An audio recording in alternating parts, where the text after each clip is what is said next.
All right. Hello, everybody, and welcome tonight. We are having an incredible speaker. I'm so thrilled and honored to share with you. Um, let's see. Yeah, we have several more people signed up, but I think we're just going to go ahead and get started. So I'm very excited to present to you my friend and colleague, Dr. Barbara de la Torre, and she's going to teach tonight about why acupuncture didn't integrate even when it almost did. A historical perspective with its implications for modern practice. Barbara is a physician and she's a medical acupuncturist. And I love her perspective as she always sees herself as kind of that middle person in between the Eastern and Western world, that bridge. And so she's going to share some of her thoughts and her wisdom. So, Barbara, come on. I'd love to have you present. Thank you so much, Deb. I appreciate the invitation. It's an honor to present to you today, and I'm really looking forward to presenting also at the Perinatal Acupuncture Conference. This is going to be part of a trilogy, as you'll find out soon. Wonderful. Thank you.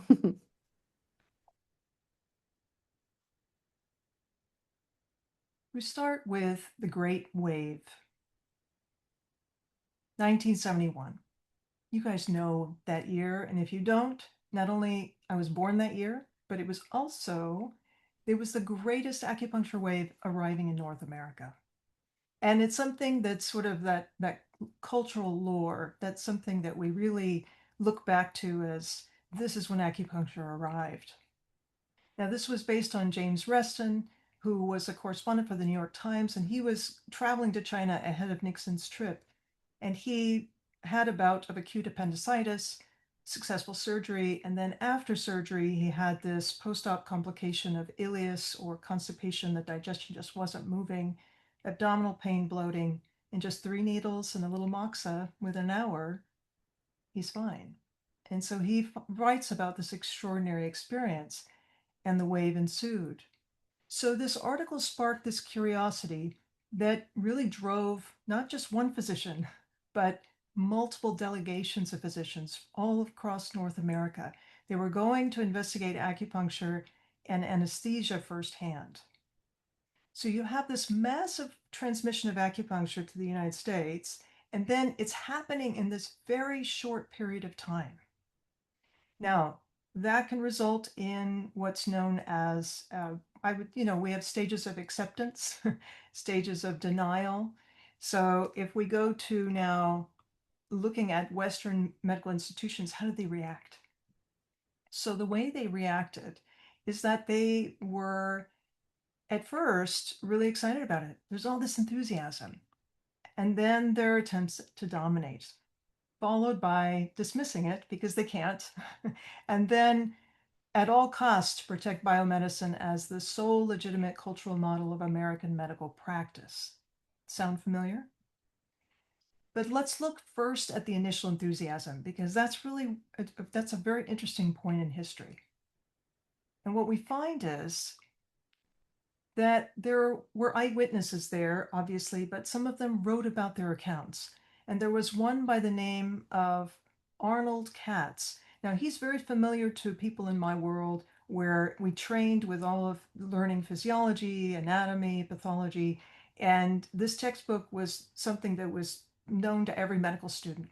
And so in 1974, he published in the Journal of Cardiology, and it was about what he witnessed as surgery. It was an open heart surgery of a 17-year-old for a congenital heart defect. And he says, quote, in this article, although no attempt is made either to interpret my observations or speculate about the mechanisms responsible for the phenomenon that are documented here, he says, I will comment briefly on the possibility that I was the victim of an elaborately staged hoax. Have you ever heard of a medical journal including that kind of verbiage? It was unheard of. But just a year before, he wrote to his wife. And this is published too in the Harvard Medical School Alumni Association newsletter. And he says to his wife, among other letters, just got back from witnessing operations performed under acupuncture anesthesia. There is no question but that this is effective. Patients wide awake with his chest being opened, heart cannulated on bypass. All we have heard is true. What a difference a year makes. So you fast forward 55 years, and we have this fractured healthcare landscape. There's inconsistent regulation of acupuncture in North America. There's no federal standardization. And we're left with Chinese medicine largely being marginalized from the mainstream. And this is where I want to talk a little bit about my background and why I'm so passionate about this stuff is because I have this bilingual lens. And I'm board certified, not just in family medicine, but medical acupuncture. And I previously trained in psychiatry as well. I'm a second generation medical acupuncturist and educator. My mother was the first. And then I practiced in all these settings in Western and Chinese medicine, primary care, OBGYN, urgent care, and private practice. I'm also master certified in medical Qigong. So this was separate training with the Lingwei lineage that dates back over 2,000 years. But most important, I'm an immigrant to the US, and not only an immigrant, I'm fourth generation of immigrants who have had to cross a continent. And I'm also an artist by training. I'm a health strategist, and I'm a history enthusiast and scholar as well. Now, a little bit about medical acupuncture, just to clarify. It's a physician that doesn't dabble in acupuncture. It's a physician who actually trains in classical Chinese medicine, French energetics, neuroanatomical acupuncture, and microsystems. And it includes TCM theory. The foundational training doesn't include herbology or Qigong. That has to be done separately, which I have done with Qigong. And the board certification is also not required. It depends on the state. And I believe that we should be. So it's to advance acupuncture the way we need to, you should go the extra step. So in my state, it's not required. And I see medical acupuncture, as Deb said, as a bridge and as an ambassador between these two medical paradigms. The core question that I pose to you is what determines whether something is integrating successfully into the healthcare system? Why not, a lot of people say, why not step up? Let's provide more research, more evidence. Let's close that knowledge gap. Once they know that, how can they not resist? And the problem is that history is suggesting that information alone is rarely enough of that. You need more than just the knowledge. Henry Louis Mencken was a famous journalist and writer in the early 1900s, and he said there's always a well-known solution to every human problem. Neat, plausible, and wrong. And so what I'm proposing here is, with this webinar, an integrated trilogy on systems thinking. This is a primer for you. This webinar today, which is a historical introduction to present-day issues, the PAC Systems Talk, which will be on June 6th, and that's a macrocosmic systemic lens that's going to teach you literacy in systems. And the PAC Qigong Talk, which is not just about Qigong, it's actually a microcosmic systems focus because you're part of the system. So the talk 2 on June 6th is called From Broken to Balanced, Using Systems Thinking to Bridge Eastern and Western Perinatal Care. So instead of really being concerned about, what's systems? We know the system's broken. This is, again, taking these terms, gaining this literacy, and then taking your knowledge of Chinese medicine and helping to heal the healthcare system. But you can't do that without also working on healing yourself. And so this is the cultivation of what allows practitioners to remain adaptable and impactful no matter what's happening around us. So today we'll be looking at a historical gateway to help us understand the systemic issues we face today in the acupuncture world. And we start with a missed opportunity. So to understand what has happened to acupuncture since 1971, we actually have to search further back in history. So we'll start with a man by the name of Sir William Osler. He was a medical physician, but not only that, he is actually considered the father of modern medicine. So this guy's a big deal, but no one outside of medicine has heard of him. But he was, in his time, around 1900, the most famous physician in the world. He was the physician for Walt Whitman and for other famous celebrities. He revolutionized medical education to move from the lecture hall to the wards in the hospital.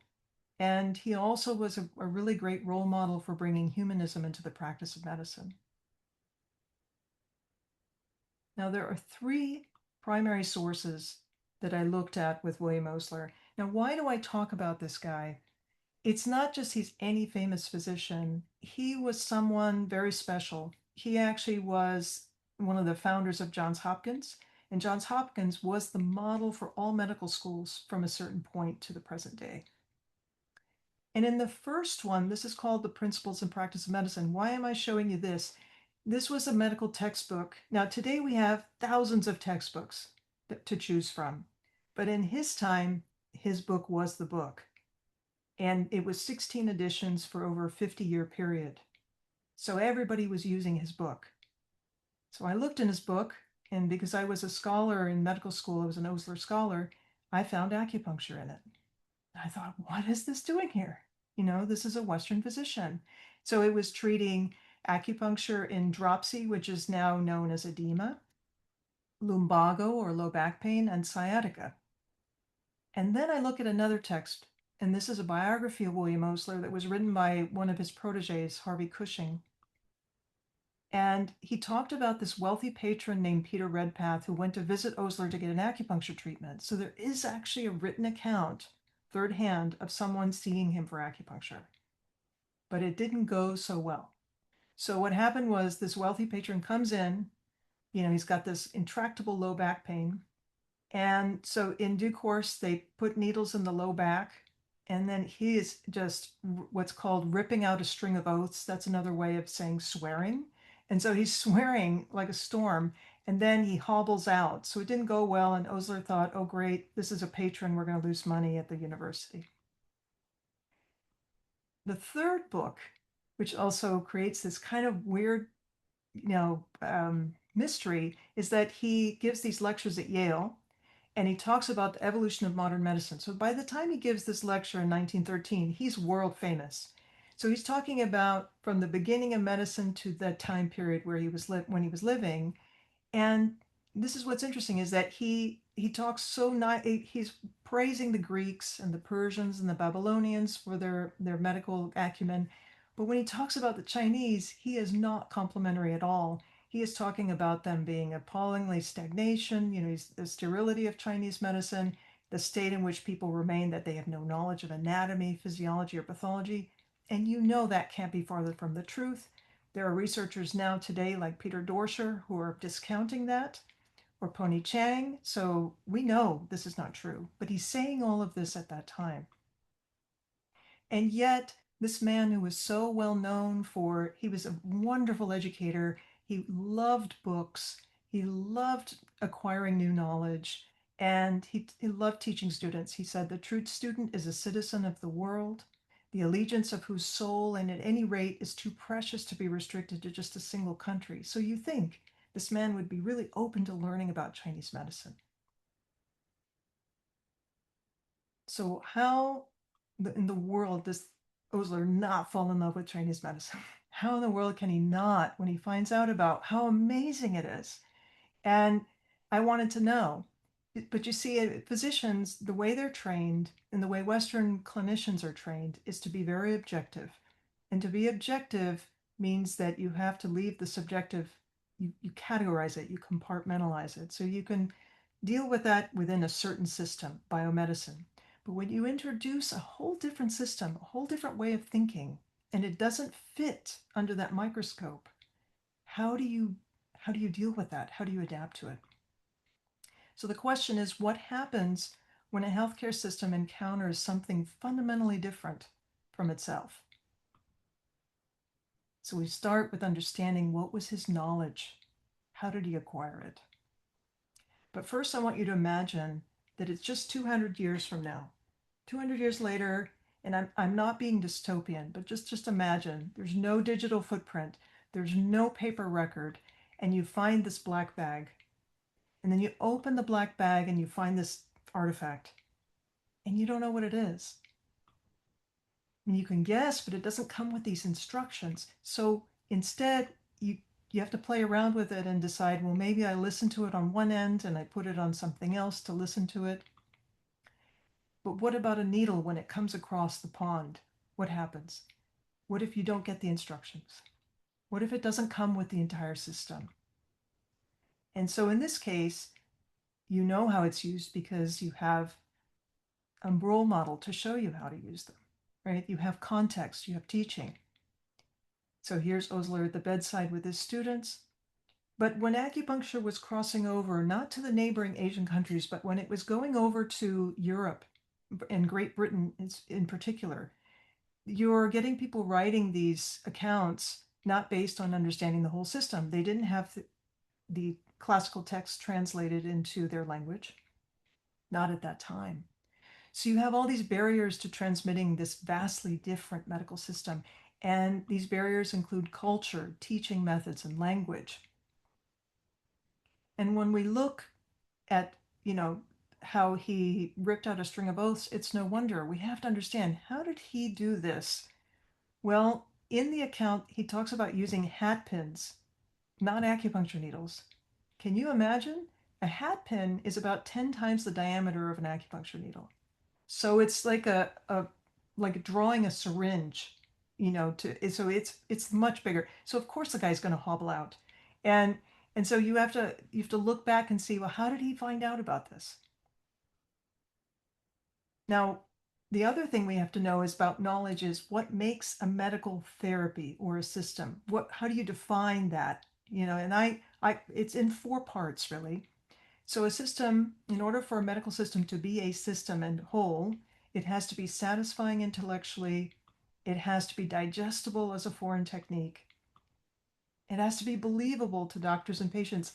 I say believable because a lot of people will use, you remember the people would come in and say, I don't believe in it. Well, acupuncture is not a religion, is your response. Don't say that anymore because you have to believe in a system in order for it to be whole. That's true for Western medicine or Eastern medicine. And finally, the fourth thing is has to be repeatable, right? Is something reproducible? Can you do this again? Because that ensures success. There's also types of medical knowledge that I would say are four parts. You have to have the materials, the technology, the procedures, and the theories in order to create this system. So that could be Ganzhou or digoxin. That could be an acupuncture needle or a stethoscope. It could be the technique of using the needle or knee surgery, and it could be organ channel theory or anatomy and pathology. They're not that different, but that's what's required to make a system in medicine. So there are these great waves of transmission of medical systems.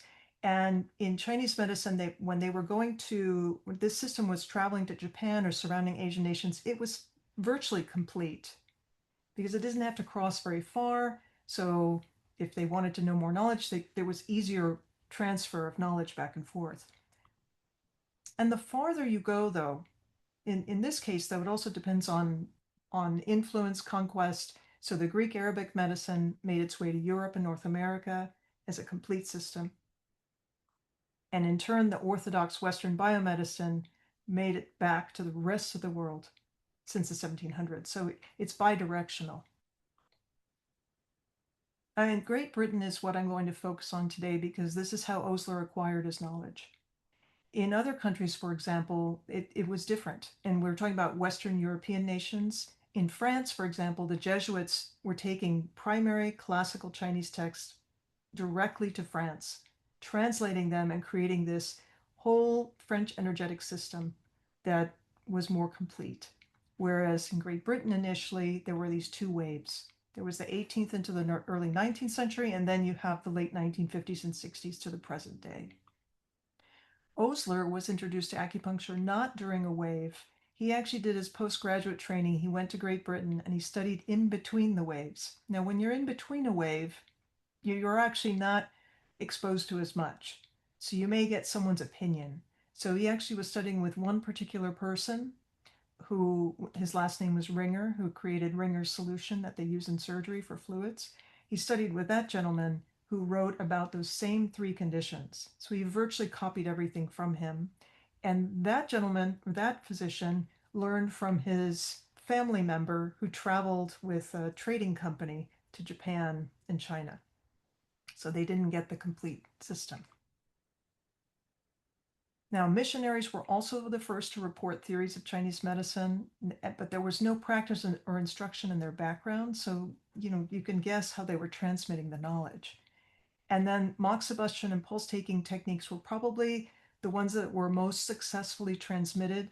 And that's because perceptibly they were very similar and relatable to the techniques that the Western doctors were using at that time.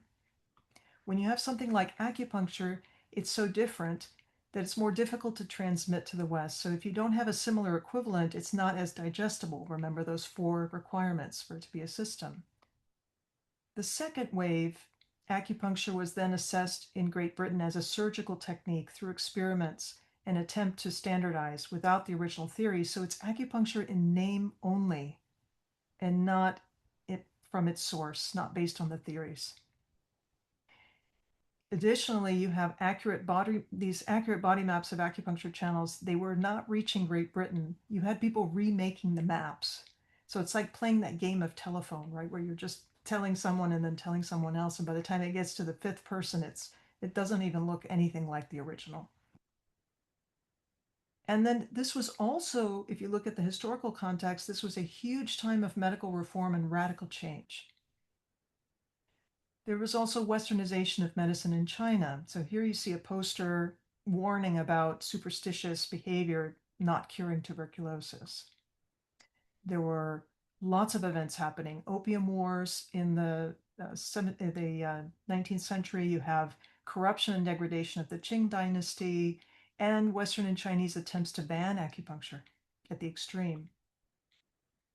Now, as I mentioned before, Osler loved books. He loved acquiring knowledge. He had, in fact, 8,000 books and documents in his library. And he loved them so much that he donated his library and planned for its preservation. So all of this is fully cataloged and fully searchable. And this was called the Bibliotheca Osleriana. So that's the name of his library. And in that library, I did a search. And in that search, you find 16 related to the history of China and Chinese medicine. 5 of those, of the 16, were his textbook translated to Chinese, so strike those. 1 was on Tibetan medicine, and 2 were the evolution of modern medicine, which was his published lecture to the Yale students. What wasn't there?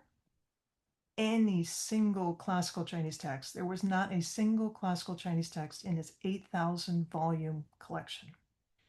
No primary source material. So as a history scholar, that's not good research, right, on his part. So he didn't know what he didn't know. So we have thousands of documents. You know this, right? We all know this. Thousands of documents spanning over 2,000 years, for a broad range of health conditions, specialties, and codes of ethics. But we don't really have them translated into English by his time. Now, he was missing those documents. Here's what he drew his conclusion when he talked to Yale and said that there was appalling stagnation and they didn't know anything. He was basing it on not a physician, but a religious historian and sinologist, someone who studied languages.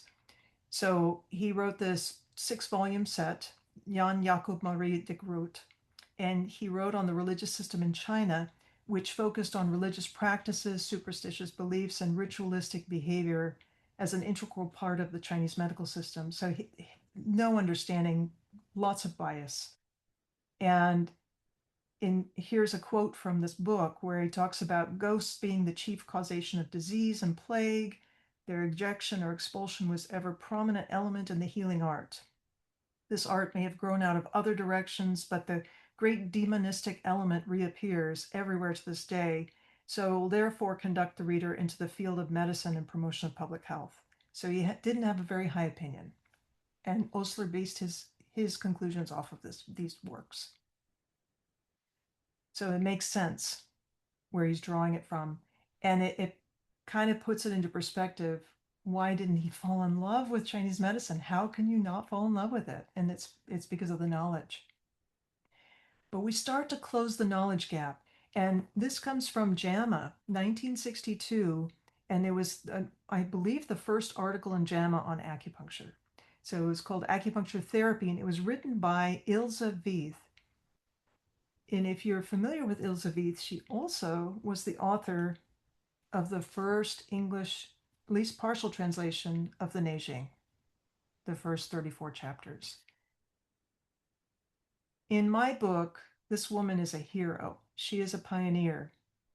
This is someone who was trained in medicine and then became not the first woman, the first person in the United States to hold a PhD in the history of medicine. The very first person. And because of that, she was keenly interested because of her mentor in Chinese medicine. And so she made this attempt as her PhD thesis to translate the Neijing, at least the first 34 chapters. Not only that, but so Osler, because he was so revered, people actually formed an organization called the American Osler Society. So this was all physicians. And in the early 70s, they decided to form an organization, because humanism was disappearing with all of the managed care and insurance companies in the 70s. There was so many changes happening in medicine and healthcare. So they formed this society, and she was the only female charter member there. And she presented the paper, the first and only of two to present a paper on Osler and acupuncture in 1974. And in over 50 years, there's only been two. It's very interesting. But we're still working on this. We're still not resolving it. So we're still writing about it to this day. And this is just from 2024, where I conducted this research.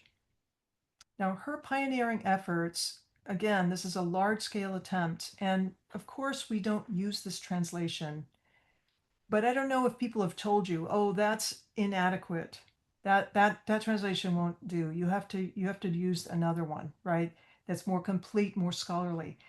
There's a lot that goes into this. First of all, Osler missed the opportunity to get this in English, even if it wasn't accurate. But she was criticized for, quote, stepping out of her lane. Have you ever been in that situation where a lot of men tell you you're not, get out of our lane? She was told this. This is why she's one of my heroes, because she defied that. She says, no, there's something to Chinese medicine and we need to look into it. Knowledge explains what Osler could access, but perspective also helps explain how that knowledge was interpreted. So we're going to talk about that. Perspectives emerge from knowledge, experience, culture, and history. And it's not starting with Osler, right? We have to even go further back, even just to look at perspectives. Where did it start to diverge? And these different styles of touching or seeing the body really started in antiquity. So if we're looking at styles of touching, what do we feel when we're placing our fingers on the wrist and palpating movements there? So in the West, it would be the radial artery, and in the East, it would be 12 different characteristics.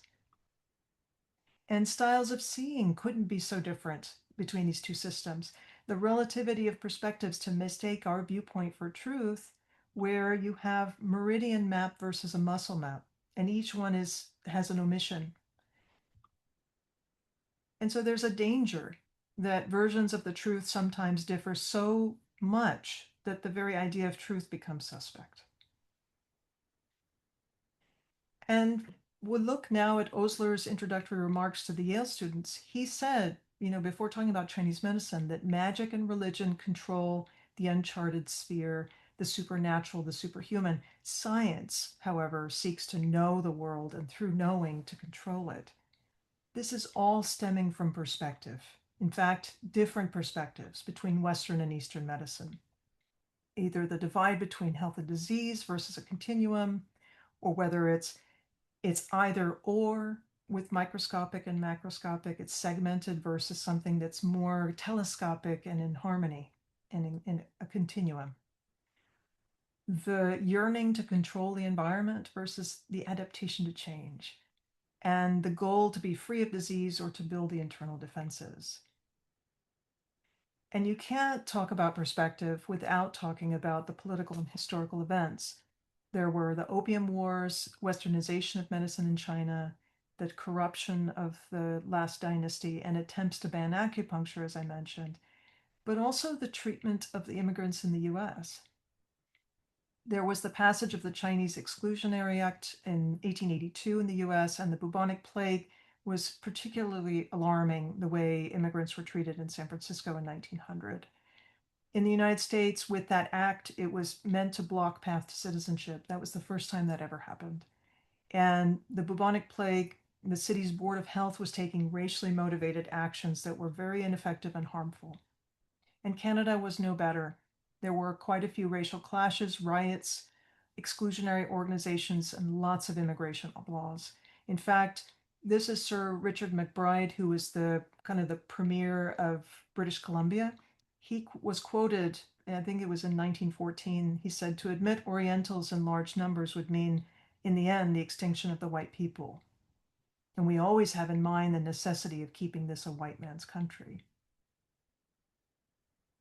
If you look at a job posting for a physician in China, and this was a Canadian posting, they were looking for someone, and this is more missionary work, but the way they described acupuncture, that they didn't understand it, first of all, and they assumed there were 100 spots that they could be stuck without causing immediate death, and then often they don't hesitate to insert it in the eyes, lungs, or abdomen, and the results of such practice in the filth and uncleanliness of average Chinese home might be easily imagined. This is their perspective. And I read other accounts where there were famous physicians who were discounting acupuncture who went and did these missionary trips. And not once did they go visit the clinic. Not once. They were measuring their perspective based on the cases that were coming into the hospital. This isn't so different from an OBGYN thinking that home births don't work because they only see the emergencies, right? So your perspective is based on your exposure. There's a monopolization of biomedicine also that's becoming very firmly rooted. So you have these influential factors that include medical societies, licensing boards, and I'll be focusing more here on medical education. So medical education made a drastic change around 1910, and this was on a report that we nicknamed the Flexner Report. It was published by Abraham Flexner, and this was during what was called the Progressive Era. But there's delays in, especially in the 1900s. Now it'd be a lot less. You could publish something in 3 days, but that back then it was based on decades of work prior. So this was all shaped, even though it was published in Progressive Era, by the Gilded Age. And so the goal was to really assert physician authority by this point. This was celebrated in Western medicine. In my education, we talked about it as revolutionary and that it was raising standards for medical education, the practice of medicine. But by that point, before Flexner Report came out, there was already a decline in medical schools due to these new requirements that was coming from licensing requirements. That started in the late 19th century. Just to say that there were already all these moving parts in place. So it was imposing a lot of stress. And you can imagine this is similar also to what's happening with acupuncture schools. All these new rules, all these things that are sort of imposing all these restrictions that are forcing the schools to close. It's complicated, but you can really tease it apart. The Flexner Report, though, what it did was it was just driving the nail in the coffin. So it was actually worsening the situation significantly. So what he did was the way he went about this is he went to visit 155 schools and he went as a representative of the Carnegie Foundation. That's who commissioned him, and Rockefeller. These are very wealthy men. And so you can understand their incentives. So he actually was presumed to be a scouting mission for these philanthropists. So they were opening the doors, but under misguided pretenses. And so he exposed all the discrepancies between the science that he defined as science and medical education. By the way, Flexner was not a physician. He was trained in the classics and the humanities, and he was trained at Johns Hopkins. So he loved Johns Hopkins, and he was commissioned by these wealthy billionaires in the Gilded Age. So he's just doing what he's told.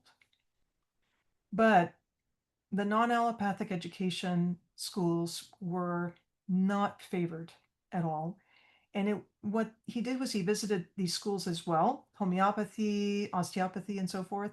And he wrote a chapter in that report called the medical sects. Now, a sect is actually is a religious term, so it's like going against the dogma. So he disliked all of them, obviously. He called them utterly hopeless, worthless, and fatally defective. And he said, once granted the possibility of medical dogma, there can be no limit to the number of dissenting sects. So it's either you're with me or against me mentality. Now, after Flexner, this new system increased the homogeneity and cohesiveness, which is great for biomedicine. So it made it more efficient and it raised the standards, actually, which is great. But it adversely affected a lot of groups that included non biomedical systems, Black medical colleges, women's enrollment, and rural to urban ratio of physicians in practice. The question that I have for you that I want you to think about is medical pluralism still possible? Can we have the availability of different approaches and treatments and institutions that people use to maintain health or treat illness? I believe we do. And it really does take understanding systems. And that's something that you'll learn in the conference, which I really encourage you to go to. So, knowledge, as we know now, matters. Perceptions matter. And the patterns of the healthcare system didn't stop with Osler, and it's actually still happening today. Now, this is an article that I just posted on Substack that I encourage you to read. It's what you're going to find out is that, what medical AI is doing is actually inheriting medicine's old habit. This isn't a new problem. This is an old problem with a new format. But as you learn more about systems, we can start to come up with solutions that can actually help stop these repeating patterns in history. Because if we don't, we'll continue to blame ourselves and blame others and be victims of the system.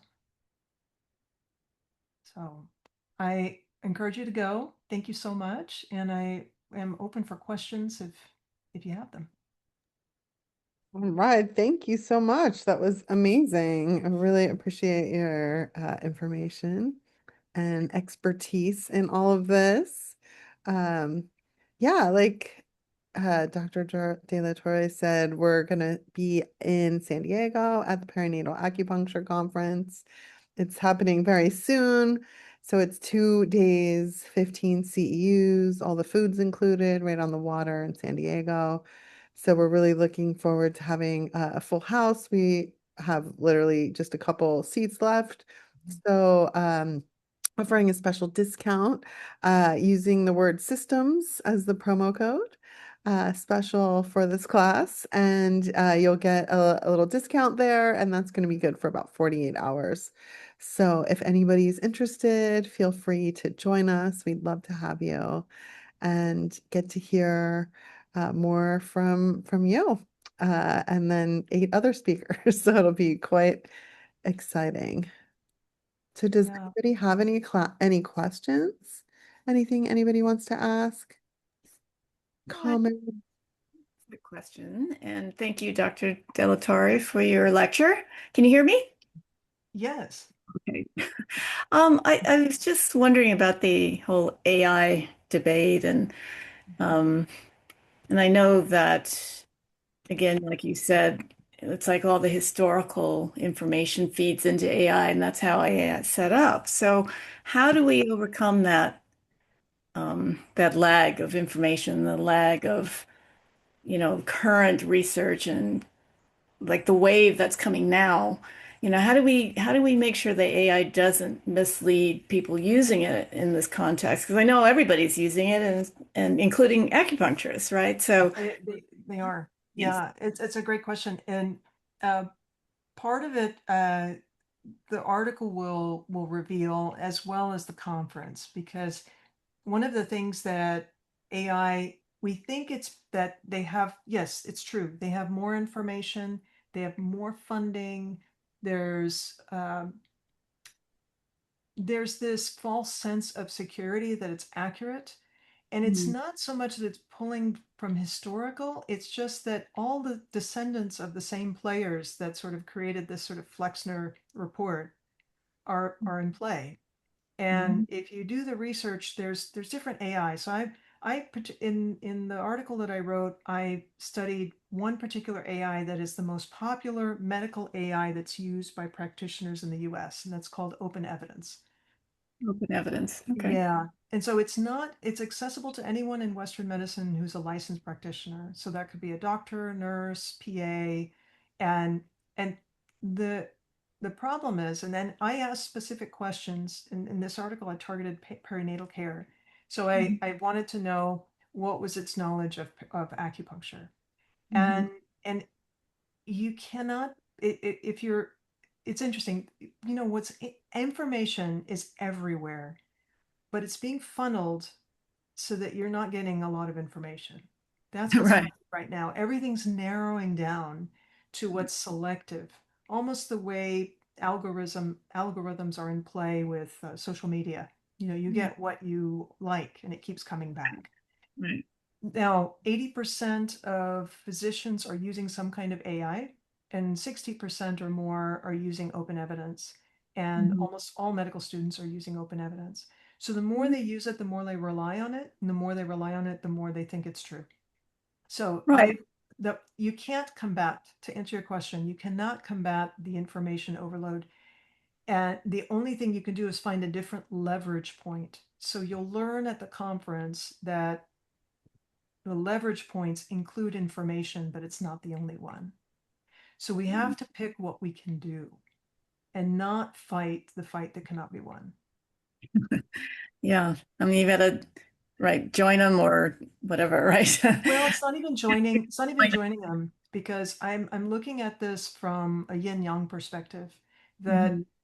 the yang are all the things that you see right in front of you. And that's, there was a Facebook, we'll talk about that too at the conference. There was a Facebook survey that I had Deb send out for me, to ask, what is the most frustrating thing about healthcare, the top three things for acupuncturists. And I got everything from insurance companies to, not being able to work in the system to, not being able to find employment or sustainability in your practice. These are things that we all see. But if you're looking at a system, you have to look at also the hidden. And what do we do brilliantly as Chinese medical practitioners? We look at the hidden roots of things. Right. We are systems thinkers. You just don't know it, because you know it in your practice. But the moment you step out of that room, you're not, right? And so I want you to have that literacy that you can see the healthcare system for what it is, as a systems thinker, the way you think in the clinic. And Mm. so information is only one way to change a system, but there are many other ways to do it. And so we have to work with where we have the power and where it rises above. Right. Well, thank you.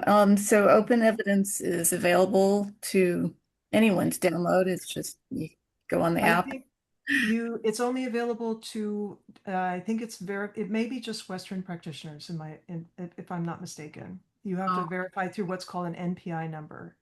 Mhm. So, but you can read about it in the article to find out more information about it. And, other AIs are going to have this too. They all have the same problem, Yeah. except that, you have to look behind, you have to look at the hidden aspects.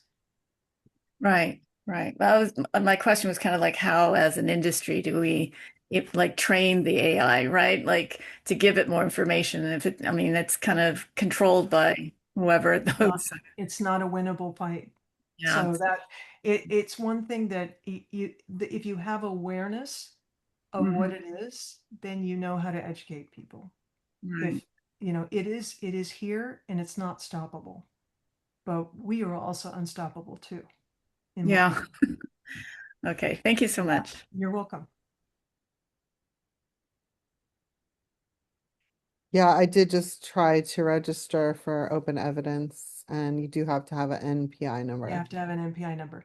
But that's why I wrote the article for you guys, because I'm able to see it from the inside, right? So I can see the things that I see, and I can research.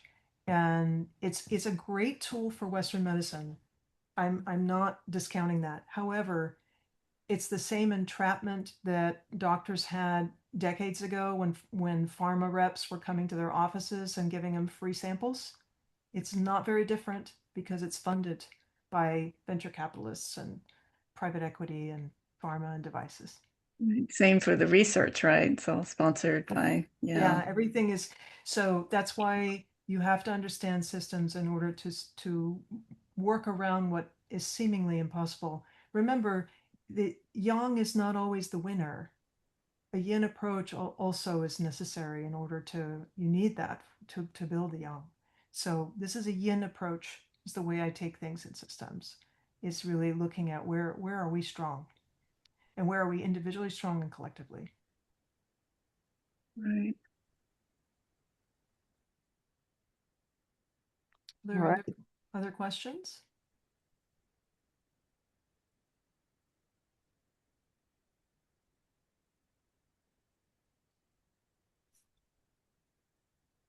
All right. Well, that was wonderful. And that was great little dialogue there. Thank you, Nancy, for your Yeah, questions. thank you. And yeah, thank you so much for being here and sharing your wisdom with us. And I'm I sorry, can't, is there a link to the article you're, Yes, let me put that up again just for a moment. Do you have a moment, Deb, for me to do yeah, that? yeah, of course. Okay. I missed it somewhere, but So it's right at that QR code at the bottom right there. so is that cut off at the bottom there? Oh, I see. My screen is too big. So I can just do the QR code. I get it. You Okay. can do the QR code or you can go to Substack. So for those of you who don't know Substack, this is a free subscription. You go ahead and subscribe. I think you can still read this as a guest, but it's you can control what feeds you get. You can just say, I just want to look at this person. But I publish a lot of articles now on healthcare systems, on Chinese medicine, on practitioner self-care. I feel it's vital for us to be surviving as a profession and thriving for us to take care of ourselves. So this is really important stuff. Yeah, great. I was able to go into Substack and see it. Good. You see, I have to read it. So I'm not sure if that's the right one. It's who decides what AI knows about medicine, right? That's it. That's it. Okay, Yeah. thank you so much. Oh, I look forward to reading that. You're welcome. You're welcome. I look forward to meeting as many of you as I can at the conference. See if I Yeah. can. All right, thank you. All right. Thank you. Any other last questions? Anybody, comments, anything? Okay. Well, thank you so much again for your time and your information and sharing so generously. Um, and I can't wait to see you in a couple weeks now. It's right around the Likewise. corner. Yay. Oh, nice to see your face. Hi, Nancy. Beautiful. Wonderful. All All right. right. Thank you, Well, guys. thank you. Have a See you wonderful real day. soon. Thank you. Okay. Bye. Bye, everyone.